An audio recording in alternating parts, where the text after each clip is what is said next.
তোর সে দেখতে ভালো তোর ছোট বোন। কি ভাই আজকে কি নেলি কো বলে তানে কিছুই দিই না। মাংখা এটা কি? এটা কি হেট এটা মাংখা কয় কি? ইংলিশ কি হয় জানো? কি কয় ক্যাপ।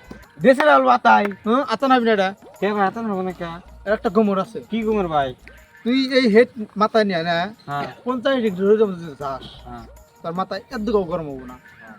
এত পাওয়া এ সিবারও ঠান্ডা থাকবো। তাই নি ভাই হ্যাঁ আর একটা গোমর আছে। কি কুমার ভাই তুই যদি হেড নিয়ে 50 তলা বিল্ডিং এর তলে যাস, হেড মাথায় নিয়ে তোর মাথায় যদি ইট পরে কিছু হবো না। ইট ভেঙে দিয়ে দেন তোর মাথা কিছু হবো এত না। পাওয়ার ভাই হ্যাঁ ভাই দাম কত তোরাই আইডিয়া কর। কত টাকা নিব 30-40 টাকা নিছে এই 30-40 টাকা 20 টাকা নিছে মাং খারা কয় কি রে? এটা দাম জানোস? কত 72 লাখ। বাবা হ্যাঁ এত দাম কি মনে হয়? থাক কাম জায়গা তোরা নাকি না হবি না।